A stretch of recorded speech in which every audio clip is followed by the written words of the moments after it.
네, 오늘 이 찬양이 하나님의 귓가를 울리는 아름다운 찬양이 된 줄로 믿습니다. 네, 오늘은 남신도 주일을 맞아서 남신도 담당 목사로 오늘 유셀라 목사가 이 자리에 섰습니다. 오늘 이 부족한 종을 통해서 주시는 말씀을 통해서 하나님의 말씀이 여러분들의 귓가에 들려지시기를 간절히 소망합니다. 네, 오늘 말씀 시작하면서 말씀 하나 선포하면서 우리 시작하려고 하는데요. 성경책 있으신 분들은 들고 함께 선포해 볼까요? 하나님 말씀은 나의 능력입니다. 하나님 말씀은 나의 소망입니다.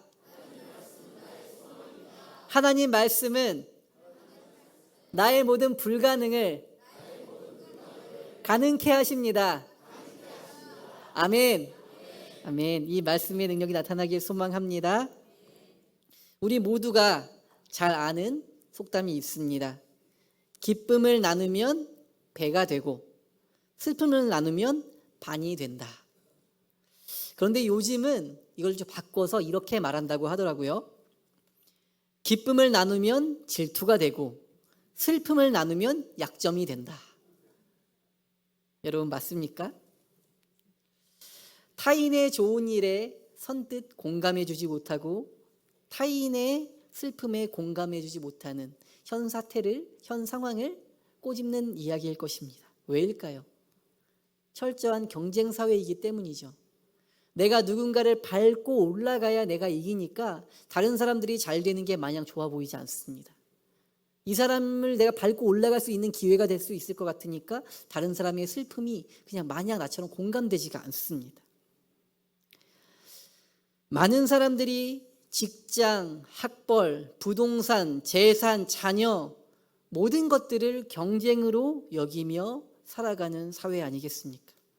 또 사회의 구조가 그런 것들을 부추기기도 합니다. 행복과 성공의 틀이 아주 정형화되어 있는 사회를 우린 살아가고 있죠. 어떤 직업을 가지면 성공한 인생이다. 그렇죠? 그래서 어떤 직업 이게 안 되면 다음 어떤 직업 이렇게 사람들이 정형화된 틀을 가지고 있습니다.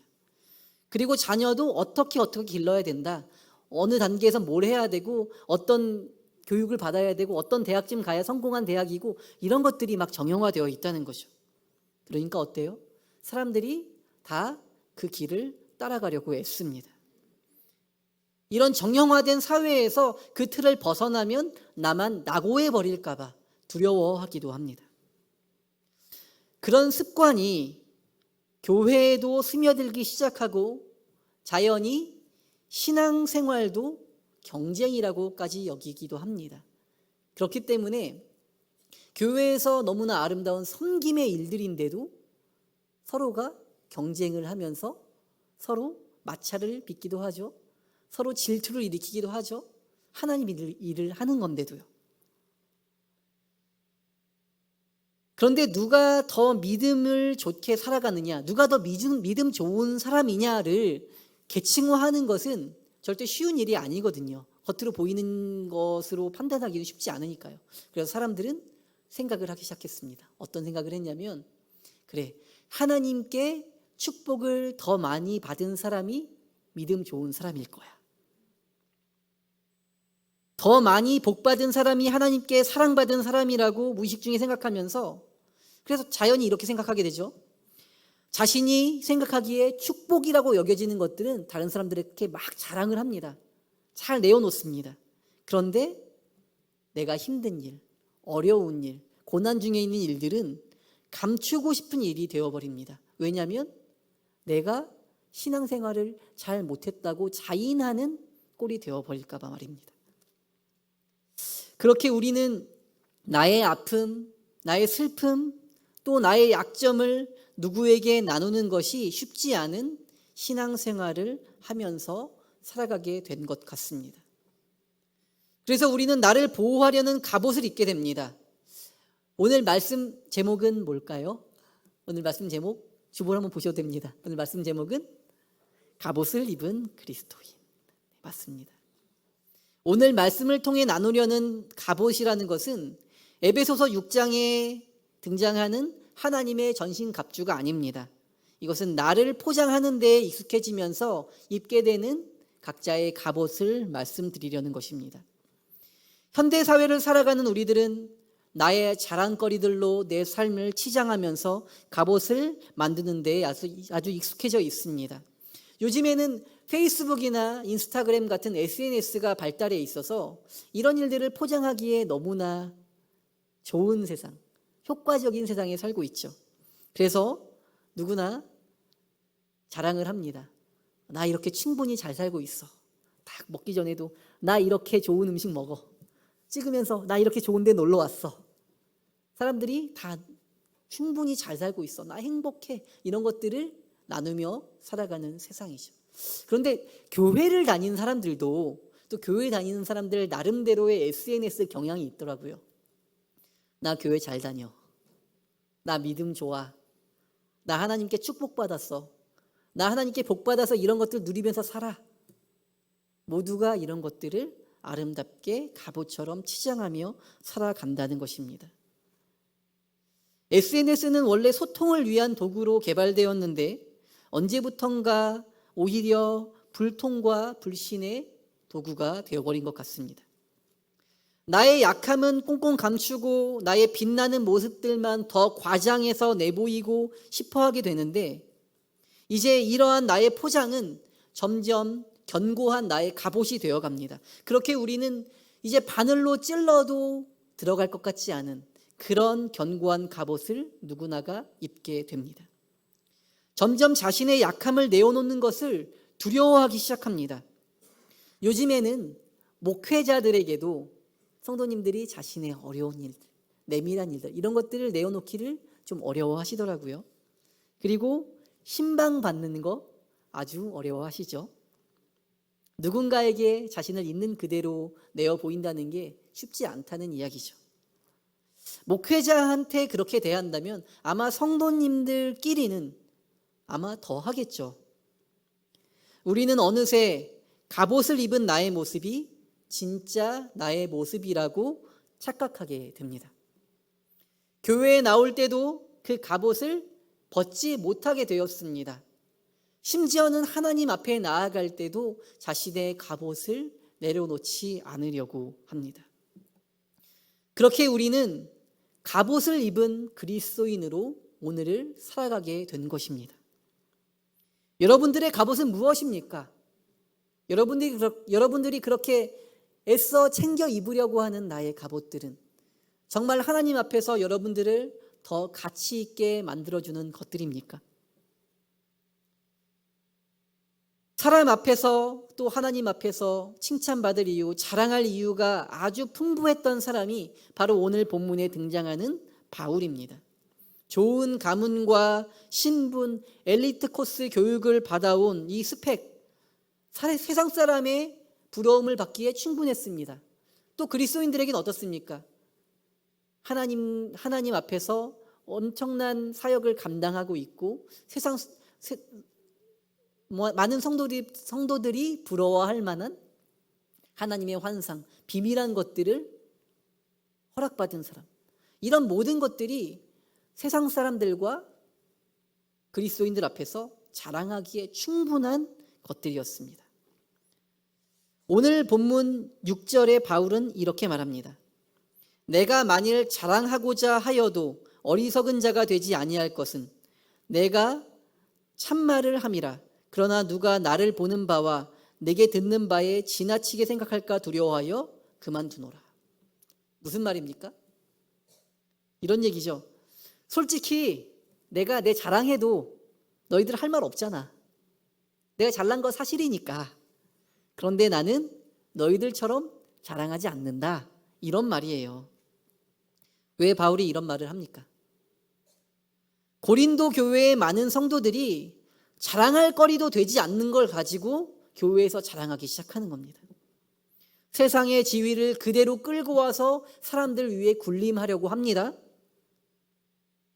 그리고 내가 교육 좀 더 받아서 남들보다 좀 더 아는 것 가지고 사람들 앞에서 아는 척을 합니다. 잘 산다고 사람들 앞에서 잘 사는 티를 팍팍 냅니다. 그냥 있는 그대로 모두가 하나님 앞에 존귀한 자녀들인데 서로 갑옷을 껴입기 시작하는 겁니다. 진짜 사람 대 사람이 아니라 내가 보이고 싶은 갑옷을 입고 서로 은근히 경쟁하기 시작하는 거죠. 서로 이해하고 사랑하는 것처럼 보이지만 서로의 갑옷에 가려서 정작 그 사람이 누군지, 정작 그 사람이 어떤 아픔을 가지고 살아가는지 이런 것들은 이해하지 못한 채 공동체 생활을 해나갑니다. 그러니까 이해와 배려는 사라지고 시기와 경쟁이 넘쳐나기 시작합니다. 어떻습니까? 2000년 전 이 고린도 교회의 모습이 오늘 우리 공동체의 모습은 아닙니까? 사도 바울은 이렇게 말하죠. 나 봐라. 내가 언제 학벌 자랑하고 가문 자랑하고 계시받은 거 자랑하더냐. 그런데 너희들은 나에 비하면 아무것도 아닌 것들, 그것들을 가지고 왜 하나님 앞에서 교만하느냐고, 왜 그렇게 자랑하냐고 책망하고 있는 것입니다. 그러면서 바울은 자신의 약점에 대해서, 오히려 자신의 약점에 대해서 말하기 시작합니다. 7절입니다.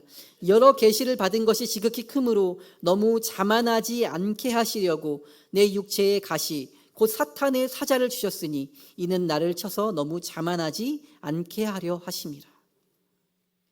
바울이 가진 육체의 가시는 뭘까요? 그것이 무엇인지 정확하게 알지 못하지만 바울을 정말 괴롭게 하던 거예요. 원문에 따지면 그냥 바늘 정도가 아니라 갈고리거든요. 끼워졌는데 빼려고 해도 빠지지 않는 것. 그게 육체의 가시에 나오는 원문의 의미예요. 바울을 괴롭게 하는 것, 안질이라는 말도 있고 다른 육체의 질병이라는 말도 있어요. 우리가 정확하게 이것이 질병이 뭔지는 알 수 없지만 중요한 것은 그 육체의 가시가 바울이 하나님을 원망하고 불평하는 이유가 되지 않았다는 겁니다. 오히려 그 육체의 가시가 하나님께서 바울에게 허락하신 겸손의 도구가 되었다고 고백하더라는 거죠. 그래서 바울은 그 육체의 가시를 사람들 앞에서 꽁꽁 싸매어 두고 감추어 두지 않았습니다. 오히려 자랑하기 시작했습니다. 그 육체의 가시는 너무나 괴로운 것이었기 때문에 사도 바울도 원래는 하나님 앞에 이 육체의 가시가 없어지게 해달라고 간구했습니다. 3번이나 하나님께 간절히 간청했지만 하나님이 들어주시지 않았다고 고백합니다. 이상하지 않습니까? 사도 바울은 하나님의 일을 감당하는 사람 아닙니까? 누구보다 큰 일을 하는 사람이 아닙니까? 그런데 그 일을 행하는 사람인데 그 사람이 내 육신의 이 가시 좀 없애달라고 하나님께 그렇게 간절하게 3번이나 기도했는데 하나님이 들어주시지 않더라는 거죠. 우리도 그렇게 간절하게 기도하는데 응답되지 않는 것 같은 우리의 기도의 제목이 있기도 합니다. 이렇게 괴로운데 왜 하나님이 즉각 해결해 주시지 않으실까? 우리는 불평이 될 때도 있습니다. 하지만 기억하시기 바랍니다. 하나님은 그 모든 기도에 응답하고 계십니다. 예수님은 바울에게 이렇게 응답하셨습니다. 9절입니다. 나에게 이르시기를 내 은혜가 내게 족하도다. 이는 내 능력이 약한 데서 온전하여 짐이라 하신지라. 아멘. 그 육체의 가시가 오히려 바울을 바울되게 하는 활용 정점이었다는 것입니다. 놀랍지 않습니까? 하나님은 모든 게 완벽하고 강한 사람들만을 들어 쓰시는 게 아닙니다. 내 능력이 약한 데서 온전하여 진다라는 이 예수님의 신비는 오히려 바울의 약점이 자랑되게 했습니다. 9절 하반절 이렇게 말합니다. 그러므로 도리어 크게 기뻐함으로 나의 여러 약한 것들에 대하여 자랑하리니 이는 그리스도의 능력이 내게 머물게 하려 함이라. 아멘. 우리가 나의 약함을 자랑할 때 그 약함 가운데 우리 예수님의 능력이 나의 삶에 머물게 되는 줄로 믿습니다. 성경의 인물들 보시기 바랍니다. 먼저 모세 볼까요? 모세는 민족의 지도자입니다. 통솔해야 되는데 말을 잘 못하는 사람입니다. 사무엘을 볼까요? 제사장이에요. 하나님이 크게 들어쓰시는 종이고 선지자예요. 너무나 큰 일을 감당했습니다. 그런데 자식 농사를 망쳤습니다. 다윗을 볼까요? 왕이 되기에는 유약한 신체를 가졌습니다. 그리고 우유부단한 성격을 가졌습니다. 예수님의 12제자들을 볼까요? 대부분이 대단치 못한 교육을 받았고 그리고 좋은 가문에서 자라나지 못했습니다. 하나님께서 이러한 약한 사람들을 들어 사용하셨다는 것을 기억하시길 소망합니다. 이런 사람들이 완벽해서가 아니라 오히려 약한 자들이기 때문에 하나님이 사용하셨다는 겁니다. 우리의 약함은 하나님의 놀라운 작품을 만들어가는 재료가 되는 줄로 믿습니다. 오늘은 남신도 주일이기 때문에 이 땅을 살아가는 남성들의 이야기를 좀 해보려고 합니다. 오늘 이 사회의 남성들은 많은 중압감을 가지고 살아갑니다. 남자들은 어려서부터 갑옷을 입는 훈련을 받아옵니다. 강요당합니다. 예를 들자면요, 남자는 강해야 돼. 그게 사나이야. 남자는 태어나서 3번 우는 거야. 남자라면 자기 처자식 벌어먹일 능력은 있어야 돼. 그게 남자야. 그것도 못하면 그게 남자도 아니야. 그렇게 배워왔기 때문에 남자들은 갑옷을 벗기가 너무 힘듭니다. 국가통계청 자료에 의하면 좀 극단적인 자료일 수 있겠는데 자살률에 대한 통계예요. 20대에서 30대까지는 남성의 자살률이 여성보다 2배입니다. 그런데요, 남성이 이제 결혼하고 가장이 되고 좀 사회에서도 중요한 역할을 하게 되는 40대, 50대, 60대로 가면 남성의 자살률이 여성의 자살률의 3배가 됩니다. 왜일까요?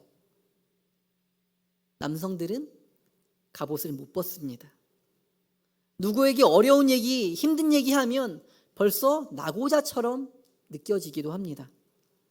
내가 다 책임져야겠다는 중압감은 큰데 누구에게 털어놓고 도움받기가 어렵습니다. 그런 외로움에, 그런 괴로움에, 고독감에 이 사회의 많은 남성들이 버티지 못하는 거죠.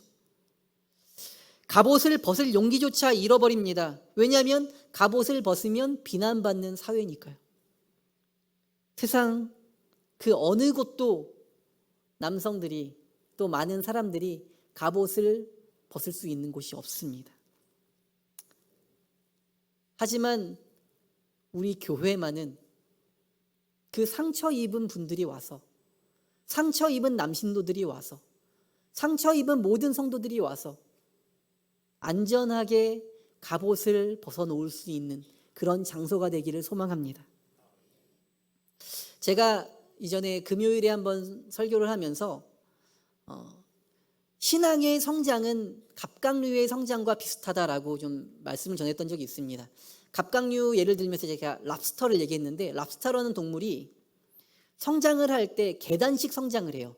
한번 쭉 성장했다가 멈췄다가 성장 쭉 했다가 멈췄다 그래요. 왜냐하면 갑각류들은 탈피를 해야지, 껍데기를 벗어야지 성장을 하거든요. 그래서 이제 몸이 좀 자라서 갑갑해요. 그러면 껍질을 스스로 깨고 탈피를 해야지 한번 부쩍 자랍니다. 그러면 이제 다시 껍데기가 생겨서 다시 여기 딱딱해지면 다시 껍질을 깨고 탈피를 해야지 자랍니다. 그래서 계단식 성장을 해요. 근데 성장을 하려고 탈피를 해요. 껍데기를 깨면 그 순간은 세상에서 가장 연약한 동물이 됩니다. 나를 지켜줄 외피가 없어요. 며칠이 지나야지 이게 딱딱해지거든요. 그러면 아주 연약하고 내가 남들을 공격할 수 있는 집게발도 연약하고 흐물흐물하고요. 내 껍데기 다 흐물흐물해요. 그러니까 랍스터가 탈피를 할 준비를 하려면요, 먼저 안전한 곳을 찾는다고 합니다. 안전한 곳을 찾기 전에는 탈피를 시작하지 않습니다. 왜냐하면 탈피하면 무조건 죽는 거거든요. 마찬가지입니다. 갑옷을 입은 많은 그리스도인들도 안전하지 않은 곳에서는 갑옷을 벗을 수가 없습니다. 우리 세밭교회가 그런 안전한 장소가 되었으면 좋겠습니다. 서로가 서로를 끌어안아주고 서로를 보호해 줄 수 있는 그런 아름다운 공동체 말입니다. 나의 아픔을 내놓는 것, 나의 약점을 내놓는 것에 또 우리 좀 익숙해졌으면 좋겠습니다. 때로는 모르면 모른다고 하는 것도 용기입니다. 아프면 제발 좀 아프다고 말하시기 바랍니다. 재정에 문제가 있을 때는 어렵다고 좀 서로 털어놓을 수도 있어야 되지 않겠습니까? 힘들면 힘들다고 털어놓고 함께 나누고 위로할 수 있는 게 형제 자매 한 가족 아니겠습니까? 내가 약함을 자랑할 때, 서로가 서로의 약함을 자랑할 때 예수님의 능력이 우리 가운데 나타나는 것입니다. 서로가 자신의 강함만을 자랑할 때 겉보기에는 그런 모임이 더 아름다워 보일지도 모릅니다. 여러분들도 그런 경험하신 적 있으신지 모르겠어요. 내가 속한 공동체가 막 다 잘 사는 사람들이에요. 막 사회의 중역들이고 높은 사람들이고 부자들이고 이런 모임에 하다 보면 다 자랑만 하죠. 내 자식은 어디 나왔고 어디에 있고 나는 어디를 거쳤고 자랑하는 사람들 사이에 껴있으면 가끔 자부심도 들어요. 와, 내가 이런 곳의 일원이라니, 내가 이런 곳에 속해 있는 사람이라니, 나도 비슷한 사람이 된 것 같고. 그렇죠. 그런데 자신의 자랑만을, 자신의 강함만을 자랑하는 그런 모임에서는 경쟁이 시작되고 분열이 일어나기 시작됩니다. 자신의 약함을 말하는 것이 마치 자신의 약함을 말하는 것처럼 느껴지기 때문에 그것을 털어놓기가 쉽지 않아집니다. 그것이 기독교 모임이라면 저 사람들은 다 저렇게 축복받았는데 왜 나만 축복받지 못했을까? 왜 나만 이런 일이 일어날까? 내가 뭐 믿음의 결함이 있는 게 아닐까? 내가 하나님께 뭐 잘못한 게 있는 게 아닐까? 스스로 작아지게 되죠. 그러면서 생각하게 됩니다. 나는 그냥 조용히 있어야 되겠다. 그러면서 아웃사이더로 지내게 됩니다. 성공의 이야기보다 오히려 실패의 이야기를 더 많이 나눠주시기를 소망합니다. 그 실패의 한가운데서 나를 도우신 하나님의 이야기가 우리의 삶에 있지 않습니까? 내가 실패한 이야기, 그 실패의 한가운데서 그럼에도 나를 일으켜 세우신 이야기, 아니면 지금도 싸우고 있는 이야기, 그런 이야기가 더 은혜가 되지 않겠습니까? 내가 먼저 나의 실패의 경험을 나눌 때 다른 사람들도 갑옷 속에 숨겨두었던 자신의 진짜 모습을 하나씩 꺼내놓게 될 것입니다. 그곳에 사랑으로 우리를 하나 되게 하시는 그리스도의 능력이 나타나기 시작하는 것입니다. 세상에 많은 사람들이 내 이야기, 속 이야기 털어놓을 수 있는 한 사람이 없어서 괴로워합니다. 자신의 마음을 알아주는 사람 한 사람이 없어서 괴로워합니다. 모두가 자신의 강함만을 자랑하는 세상에서 나만 왜 이러지? 나한테만 왜 이런 일이 일어나지? 자책하게 되죠. 모두가 나의 갑옷을 치장하느라 여념이 없을 때 내 주변에 아파하고 있는, 외로워하고 있는, 괴로워하고 있는 우리의 형제 자매를 발견할 수 있기를 소망합니다. 경쟁주의가 만연한 이 세상에서 교회만은 갑옷을 벗어놓을 수 있는 장소가 되어야 합니다. 우리는 서로의 약함을 감싸줄 수 있는 그리스도인이 되어야 합니다. 우리 세밭교회 공동체가 그런 교회인 줄로 믿습니다. 아멘. 나의 기준과 잣대를 내려놓고 약함을 사랑으로 감싸줄 준비가 되어 있어야 합니다. 사람들의 믿음의 수준은 다를 수 있어요. 근데 누가 나에게 자신의 힘든 이야기를 어렵게 털어놓았습니다. 듣자마자 내 믿음의 잣대로 이렇게 얘기하죠. 야, 누구야? 기도하면 돼. 야, 누구야? 성경 보면 답이 있어. 성경 더 읽어. 맞는 얘기죠. 너무나 맞는 얘기인데 가끔은 너무나 맞는 얘기를 너무 기분 나쁘게 하는 은사를 가진 분들이 있습니다. 그렇게 계속 맞는 이야기만 하면, 맞는 말만 하면 그 사람은 다시는 자신의 약함을 보여주지 못할 것입니다. 다시 주섬주섬 자신의 갑옷을 입게 되겠죠. 그냥 그런 이야기를 들으면 같이 공감해 주시기 바랍니다. 들어주시고 같이 아파해 주시기를 소망합니다. 갑옷은 누가 벗길 수 없어요. 스스로 벗겨야 합니다. 이솝우화를 보면 바람과 태양의 싸움을 여러분 아실 것입니다. 누가 나그네의 외투를 벗길 것인가? 아무리 바람이 쌩쌩 불어도 나그네는 외투를 벗지 않습니다. 오히려 꽁꽁 싸매죠. 하지만 따뜻한 햇살에 나그네는 스스로 외투를 벗는 것을 우리는 알 수 있습니다. 우리 안에 신뢰와 사랑이 있을 때 우리는 함께 갑옷을 내려놓을 수 있습니다. 상대가 내 적이 아니라 한 가족이라고 느껴야 갑옷을 벗을 수 있는 것 아니겠습니까? 사랑하는 세박교회 성도 여러분, 여러분들의 갑옷은 무엇입니까? 그 갑옷을 벗고 나의 약함을 먼저 자랑할 준비가 되셨습니까? 우리 세박교회는 그 갑옷을 모두가 벗어놓을 만큼 따뜻한 장소입니까? 이제 갑옷을 벗고 서로가 자신의 약함을 자랑할 때에 우리는 그리스도의 능력이 우리 안에 머물게 할 수 있습니다. 그 능력은 바로 모든 것을 이기게 하시는 사랑의 능력인 줄로 믿습니다. 오늘 말씀을 마치면서 오늘 본문 9절의 말씀을 다 함께 읽으려고 합니다. 9절의 말씀 함께 읽겠습니다. 나에게 이르시기를 내 은혜가 내게 족하도다. 이는 내 능력이 약한 데서 온전하여짐이라 하신지라. 그러므로 도리어 크게 기뻐함으로 나의 여러 약한 것들에 대하여 자랑하리니 이는 그리스도의 능력이 내게 머물게 하려 함이라. 아멘. 이 놀라운 그리스도의 능력이 우리의 삶에 우리 세밭교회 가운데 나타날 수 있기를 간절히 축원합니다. 아멘. 기도하겠습니다. 전능하신 하나님 아버지, 천지의 주제 되신 하나님 앞에서 교만했던 우리의 모습을 고백합니다. 이제는 그 교만의 갑옷을 내려놓고 지금 우리의 이 모습 그대로를 사랑하시는 주님 앞에 나아가게 하여 주시옵소서. 또한 우리 모두가 있는 그대로의 서로를 알아가게 하시고 사랑하게 하시며 하나님이 기뻐하시는 한 몸을 이루어가게 하여 주시옵소서. 이 시간 주님의 제단 앞에 예물 드리는 귀한 손길들이 있습니다. 우리가 오늘 먹고 입고 누리며 살아가는 그 모든 것들이 다 주님의 것임을 고백합니다.